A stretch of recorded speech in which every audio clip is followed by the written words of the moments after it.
Olá, muito bom dia, você que nos acompanha aqui na Hit TV. Seja muito bem-vindo e vamos juntos conferir agora as principais notícias do Brasil e do mundo.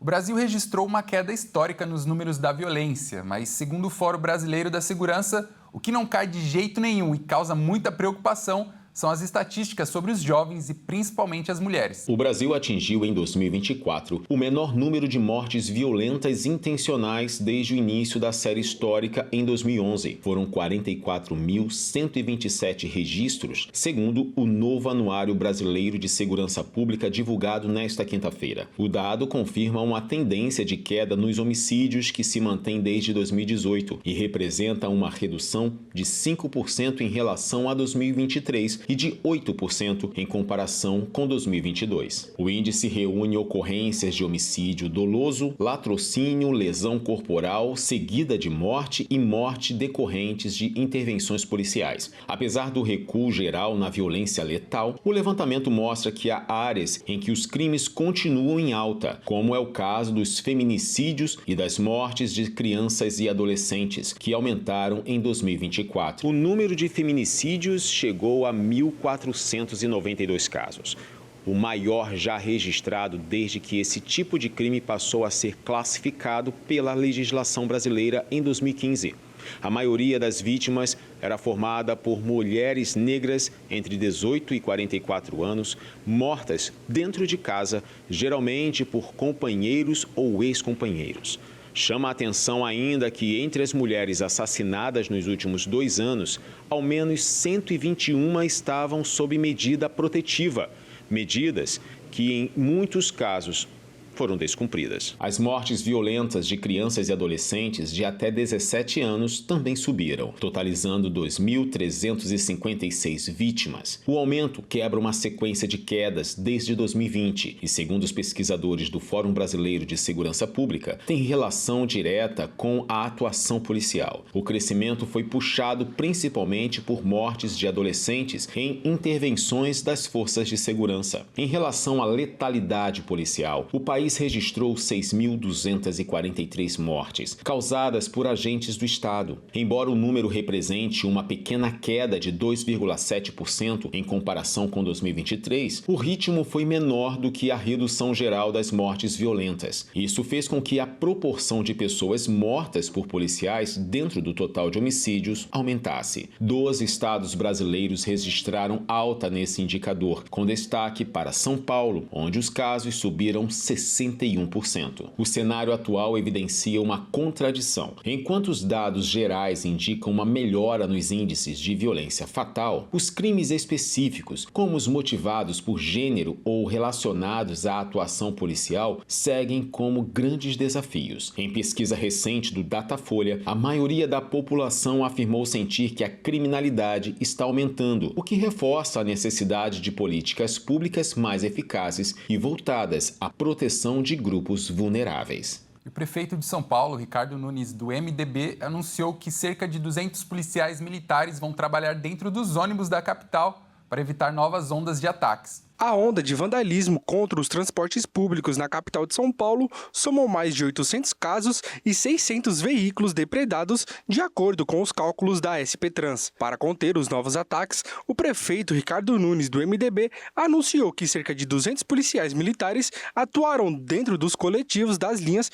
com maior número de ataques. Eles fazem parte da Operação Delegada, na qual os agentes trabalham durante a folga e são pagos pela prefeitura. Para isso, o município desembolsará R$1 milhão por dia.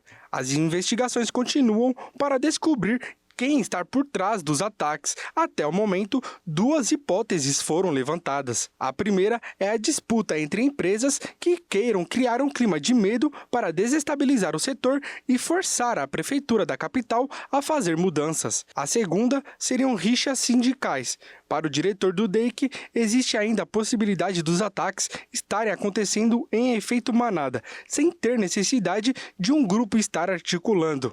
Até o momento, 16 suspeitos foram presos, entre eles um funcionário público e seu irmão. O servidor era motorista concursado havia mais de 30 anos da Companhia de Desenvolvimento Habitacional e Urbano, a CDHU, e acabou demitido após ser preso. Ele é apontado como o autor de ao menos 17 ataques, inclusive utilizava o carro da empresa nas ações. Em uma dessas idas e vindas, guiando o carro com a logo da CDHU, foi identificada a participação do servidor. O uso do celular não para de aumentar no Brasil. Hoje ocupa vários espaços que antes eram exclusivos, como o dos caixas dos bancos. As filas para pagar as contas acabaram, a não ser nos casos de queda de sinal de internet. E segundo o IBGE, até os idosos estão aceitando entrar no mundo virtual. O uso da internet no Brasil segue em expansão e vem transformando a forma como os brasileiros se relacionam com a tecnologia. Dados divulgados pelo IBGE por meio do Módulo de Tecnologia da Informação e Comunicação da PNAD Contínua revelam que o país encerrou 2024 com cerca de 167 milhões de pessoas com 10 anos ou mais utilizando o telefone celular para uso pessoal, o que representa quase 89% dessa faixa etária. Entre os destaques da pesquisa está o crescimento expressivo do acesso à internet em áreas rurais. A proporção dos moradores dessas regiões com celular subiu para 77%, uma alta considerada em relação aos 54% registrados há 8 anos. Embora a cobertura e o uso da internet ainda sejam mais limitados no campo, a diferença em relação às zonas urbanas está diminuindo de forma consistente, revelando um processo de inclusão digital em curso no interior do país. O levantamento também chama a atenção para o aumento do uso de celular entre os idosos. Entre 2019 e 2024, a proporção de pessoas com 60 anos ou mais com telefone móvel passou de 66% para 78%. Esse crescimento revela uma maior familiaridade desse público com os recursos digitais, seja para comunicação, lazer ou até serviços bancários. O celular, aliás, continua sendo o principal meio de acesso à internet no Brasil, superando com ampla vantagem o uso de computadores e tablets. Outro ponto importante é a forte adesão dos brasileiros aos serviços digitais de instituições financeiras. Em apenas 2 anos, o número de usuários que acessam bancos pela internet aumentou em 22 milhões. Essa mudança está ligada à digitalização dos serviços bancários, impulsionada por recursos como o Pix, que se popularizou e facilitou as transações online.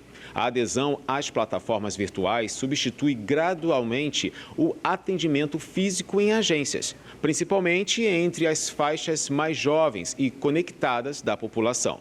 E mesmo sem motor, o que confronta os aviões no céu é o urubu. A ave lidera o ranking de colisões graves contra as aeronaves do Brasil. O urubu de cabeça preta é o animal que oferece maior risco de colisões graves com aviões no país. Foi o que apontou o Guia de Espécies para Gerenciamento do Risco de Fauna, lançado pela Secretaria Nacional de Aviação Civil do Ministério de Portos e Aeroportos, em parceria com a Universidade Federal de Santa Catarina. O material reuniu informações sobre os animais mais envolvidos em acidentes aéreos no país e os classificou em um ranking, levando em consideração 3 pontos: o total de colisões registradas, a gravidade do dano e o efeito sobre o voo, como pousos de precaução, decolagem suspensa e arremetidas. Segundo a pasta, o objetivo é reforçar e apoiar as medidas de diminuição de riscos. O urubu de cabeça preta foi responsável por 617 colisões, registradas entre 2011 e 2024, sendo que em 280 casos houve danos. Segundo o guia, o risco é mais alto durante a fase de aproximação dos aviões. A publicação indicou como ações de mitigação, monitoramento e controle de abatedouros, descarte inadequado de resíduos e aterros sanitários próximos a aeroportos por atraírem a espécie. No total, 68 espécies foram apontadas como críticas à segurança de aeronaves. Apesar do urubu causar mais riscos para um possível acidente, o pássaro quero-quero foi o animal com maior número de choques registrados no período, com quase 6 mil colisões. Não são apenas aves listadas no guia. Foram identificados 34 choques de aviões com capivaras, sendo 5 com danos, e 66 com lebres, mas nenhum com algum acidente. Essa edição fica por aqui. Agradeço muito a sua companhia e desejo a você um ótimo domingo. Até mais!